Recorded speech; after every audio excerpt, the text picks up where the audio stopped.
Audio क्रमांक 1। पुस्तक का नाम ईश्वर का विराट रूप। लेखक पंडित श्रीराम शर्मा आचार्य। गायत्री मंत्र में प्रयुक्त ओम भूर्भुवः स्वः ईश्वर के विराट स्वरूप की झांकी कराता है। भूर्भुवः स्वः स्त्रयो लोका व्याप्तं मोम ब्रह्म तेषु ही स एव तथ्यतो ज्ञानी पस्तद्वेत्ति विचक्षणः। अर्थात भूः भुवः स्वः ये 3 लोक हैं। इनमें ओम ब्रह्म व्याप्त है। जो उस ब्रह्म को जानता है वास्तव में वही ज्ञानी है। भूः अर्थात पृथ्वी, भुवः पाताल, स्वः स्वर्ग, ये तीनों ही लोक परमात्मा से परिपूर्ण हैं। इसी प्रकार भूः अर्थात शरीर, भुवः संसार, स्वः आत्मा, ये तीनों ही परमात्मा के क्रीड़ा स्थल हैं। इन सभी स्थलों को निखिल विश्व ब्रह्मांड को भगवान का विराट रूप समझकर उस उच्च आध्यात्मिक स्थिति को प्राप्त करने का प्रयत्न करना चाहिए जो गीता के 11वें अध्याय में भगवान ने अपना विराट रूप बतलाकर अर्जुन को प्राप्त कराई थी। प्रत्येक जड़ चेतन पदार्थ में, प्रत्येक परमाणु में, भूः भुवः स्वः में सर्वत्र ओम ब्रह्म को व्याप्त देखना, प्रत्येक वस्तु में विश्वव्यापी परमात्मा का दर्शन करना एक ऐसी आत्मिक विचार पद्धति है जिसके द्वारा विश्व सेवा की भावना पैदा होती है। इस भावना के कारण संसार के प्रत्येक पदार्थ एवं जीव के संबंध में एक ऐसी श्रद्धा उत्पन्न होती है जिसके कारण अनुचित स्वार्थ साधन का नहीं वरन सेवा का ही कार्यक्रम बन पड़ता है। ऐसा व्यक्ति प्रभु की इस सुरम्य वाटिका के किसी भी कण के साथ अनुचित अथवा अन्यायमूलक व्यवहार नहीं कर सकता। कर्तव्यशील पुलिस, न्यायाधीश अथवा राजा को सामने खड़ा देखकर कोई पक्का चोर भी चोरी करने या कानून तोड़ने का साहस नहीं कर सकता। इसी प्रकार जिस व्यक्ति के मन में यह भावना दृढ़तापूर्वक समाई हुई है कि परमात्मा सर्वत्र व्याप्त है और हजार आँखों से उसके हर विचार और कार्य को देख रहा है, तो उसकी यह हिम्मत नहीं हो सकती कि कोई पाप गुप्त या प्रकट रूप से करे। आध्यात्मिकता का मूल आधार। जो व्यक्ति भगवान के इस विराट स्वरूप की वास्तविकता को हृदयंगम कर लेगा और विश्व के कार्य कारण रहस्य को समझ जाएगा, वह सदैव यही विश्वास करेगा कि भगवान इस सृष्टि में आत्मरूप होकर प्रतिष्ठित हैं। इस प्रकार की भावना जीवन के अंत तक स्थिर रहे, इसी उद्देश्य से हमारे यहाँ योग्यता, बुद्धि, सामर्थ्य के अनुसार प्रत्येक व्यक्ति के कर्तव्य निश्चित कर दिए गए हैं। कर्तव्यों में भिन्नता होते हुए प्रेरणा में समता है, एक निष्ठा है, एक उद्देश्य है और यह उद्देश्य ही अध्यात्म कहलाता है। यह अध्यात्म लादा नहीं गया है, थोपा भी नहीं गया है, बल्कि प्राकृतिक होने के कारण स्वभाव है और स्वभाव को अध्यात्म कहने भी लगे हैं। स्वभाव अध्यात्म उच्यते।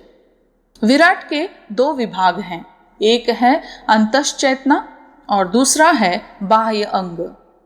बाह्य अंग के समस्त अवयव अपनी अपनी कार्य दृष्टि से स्वतंत्र सत्ता रखते हैं।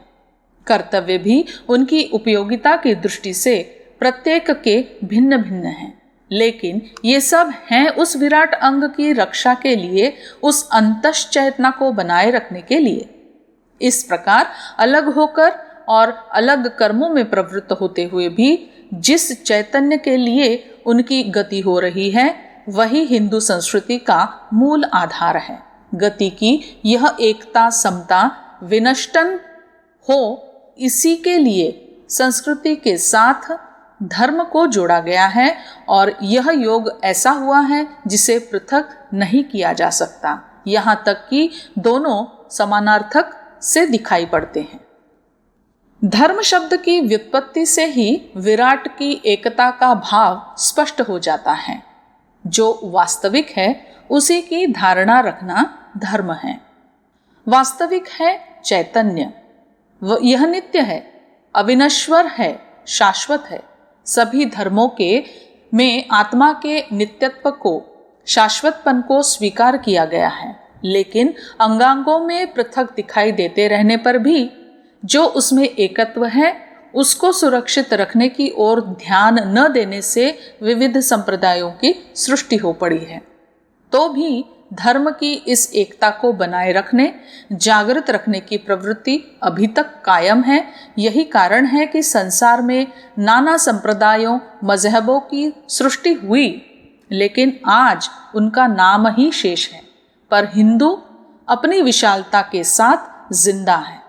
यह धर्म वास्तव में मानव धर्म है, मानव की सत्ता जिसके द्वारा कायम रह सकती है और जिससे वह विश्व चैतन्य के विराट अंग का अंग बना रह सकता है, उसी के लिए इसका आदेश है। हमारे धर्म की सबसे बड़ी विशेषता उसकी अपनी विशिष्ट उपासना पद्धति है। विश्व आत्मा की उपासना के लिए उसके समय विभाग में कोई एक समय निश्चित नहीं है। उपासना देश और काल में विभाजित नहीं है। उनका तो प्रत्येक क्षण उपासनामय है। वे अपने विश्व चैतन्य को एक क्षण के लिए भी भूलना नहीं चाहते, बल्कि गतिविधि का प्रत्येक भाग इन चैतन्य देव के लिए ही लगाना चाहते हैं। विराट के 4 स्वरूप। हिंदू धर्म के पौराणिक ग्रंथों में ब्रह्मा जी का जो स्वरूप वर्णित है उसमें उनके 4 मुख दिखलाए गए हैं। यह परमात्मा की सत्ता का एक आलंकारिक चित्र है। 4 मुख उसके 4 भेदों का दिग्दर्शन कराते हैं। इन 4 मुखों को ब्रह्म, ईश्वर, विष्णु और भगवान कहा जाता है। वैसे तो परमात्मा एक ही है, पर उससे उत्पन्न विश्व व्यवस्था को समझने के लिए उसके 4 विभाग कर दिए गए हैं। ब्रह्म, सात्विकता की ऊंची कक्षा को ब्रह्म कहते हैं। वैसे तो परमात्मा सत, रज, तम तीनों गुणों में मौजूद है, पर उसकी ब्राह्मी ज्योति सतोगुण में ही है। सात्विक भाव ब्रह्म केंद्र से ही उत्पन्न होता है। मनुष्य के मन में यो तो अनेक प्रकार की इच्छाएं उत्पन्न होती रहती हैं, पर जब सतोगुणी आकांक्षाएं उत्पन्न होती हैं तो उनका उद्गम केंद्र, प्रेरक बिंदु वह ब्रह्म ही होता है। ऋषियों में, महात्माओं में, संतों में, सत्पुरुषों में हम परमात्मा का अधिक अंश देखते हैं, उन्हें परमात्मा के समीप समझते हैं और ऐसा मानते हैं कि परमात्मा की उन पर कृपा है। परमात्मा की विशेष सत्ता उनमें मौजूद है। यह सत्य का आधिक्य ही ब्राह्मी स्थिति है। पूर्ण सात्विकता में जो अधिष्ठित हो जाते हैं वे ब्रह्म निर्वाण प्राप्त कहे जाते हैं। मनुष्य की अंतश्चेतना प्रकृति और पुरुष दोनों के संयोग से बनी हुई है। मन, बुद्धि और चित्त अहंकार प्रकृति के भौतिक तत्वों द्वारा निर्मित है। जो कुछ हम सोचते, विचारते, धारण या अनुभव करते हैं वह कार्य मस्तिष्क द्वारा होता है। मस्तिष्क की इच्छा, आकांक्षा, रुचि तथा भावना इंद्रिय रसों तथा सांसारिक पदार्थों की भली बुरी अनुभूति के कारण होती है। मस्तिष्क में जो कुछ ज्ञान, गति और इच्छा है वह सांसारिक स्थूल पदार्थों के आधार पर ही बनती है। स्वयं मस्तिष्क भी शरीर का एक अंग है और अन्य अंगों की तरह वह भी पंच तत्वों से, प्रकृति से बना हुआ है। इस अंतःकरण चतुष्टय से परे एक और सूक्ष्म चेतना केंद्र है जिसे आत्माया ब्रह्म कहते हैं। यह ब्रह्म सात्विकता का केंद्र है। आत्मा में से सदा ही सतोगुणी प्रेरणाएं उत्पन्न होती हैं। चोरी, व्यभिचार, हत्या, ठगी आदि दुष्कर्म करते हुए हमारा दिल धड़कता है, कलेजा कांपता है, पैर थरथराते हैं, मुंह सूखता है, भय लगता है और मन में तूफान सा चलता है। भीतर ही भीतर एक सत्ता ऐसा दुष्कर्म करने के लिए रोकती है। यह रोकने वाली सत्ता आत्मा है। इसी को ब्रह्म कहते हैं। असात्विक कार्य, नीचता, तमोगुण, पाप और पशुता से भरे हुए कार्य उसकी स्थिति से विपरीत पड़ते हैं। इसीलिए उन्हें रोकने की भीतर ही भीतर प्रेरणा उत्पन्न होती है। यह प्रेरणा शुभ सतोगुणी पुण्य कर्मों को करने के लिए भी उत्पन्न होती है। कीर्ति से प्रसन्न होना मनुष्य का स्वभाव है और यह स्वभाव अच्छे अच्छे प्रशंसनीय श्रेष्ठ कर्म करने वालों करने के लिए प्रोत्साहन करता है। शुभ कर्मों से यश प्राप्त होता है और यश से प्रसन्नता प्राप्त होती है।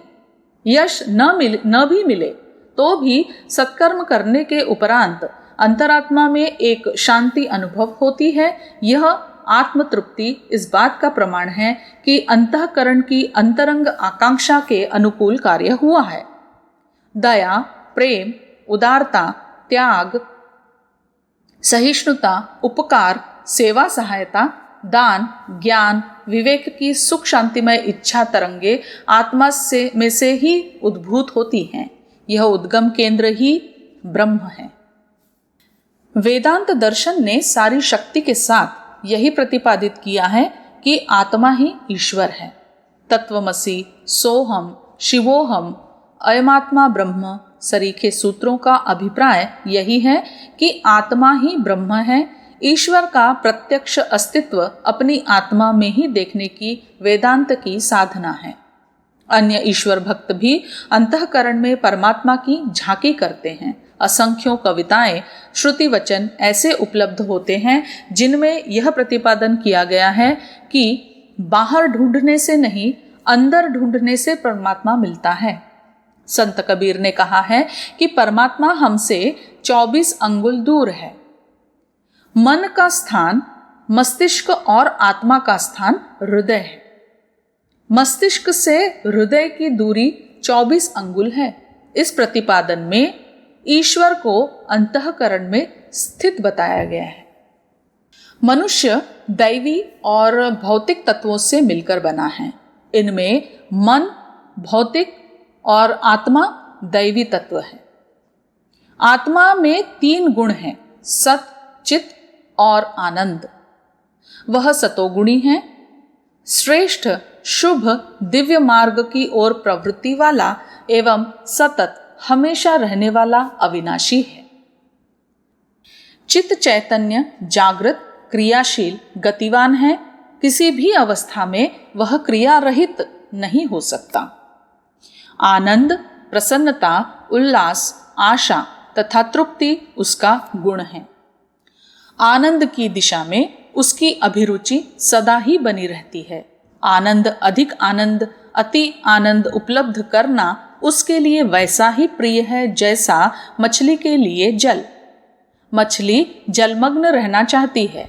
सच्चित आनंद गुण वाली आत्मा में जैसे जैसे निकटता होती है वैसे मनुष्य अधिक सात्विक, अधिक क्रियाशील और अधिक आनंद मग्न रहने लगता है।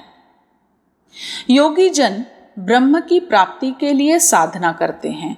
इस साधना का कार्यक्रम यह होता है कि आत्मा की प्रेरणा के अनुसार मन की सारी इच्छा और कार्य प्रणाली हो।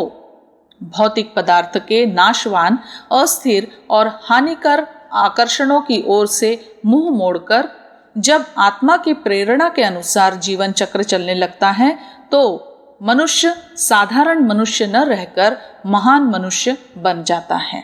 ऐसे महापुरुषों के विचार और कार्य सात्विकता, चैतन्यता और आनंददायक स्थिति से परिपूर्ण होते हैं। उन्हें संत, महात्मा, योगी, तपस्वी, परमहंस, सिद्ध, आत्मदर्शी या ब्रह्मपारायण कहते हैं।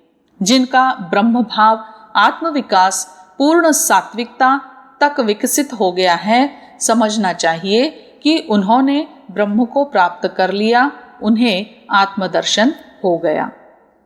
ईश्वर इस समस्त विश्व के मूल में एक शासक, संचालक एवं प्रेरक शक्ति काम करती है।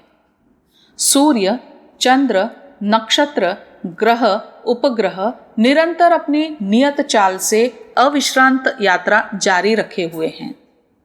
तत्वों के सम्मिश्रण से एक नियत व्यवस्था के अनुसार तीसरा पदार्थ बन जाता है। बीज अपनी ही जाति के पौधे उत्पन्न करता है। सूर्य एक पल का विलंब किए बिना ठीक समय उदित और अस्त होता है। समुद्र में ज्वार भाटा नियत समय पर आते हैं। पृथ्वी, जल, वायु, अग्नि, आकाश सबकी क्रियाएं अचूक हैं। नन्हे नन्हे अदृश्य परमाणु अत्यंत द्रुत गति से हरकत करते हैं, पर उनकी इस गति में रंच मात्र भी अंतर नहीं आता। एक परमाणु को दूसरे परमाणु से लड़ाने के रहस्य को ढूंढकर वैज्ञानिकों ने प्रलयंकारी परमाणु बम बनाए हैं।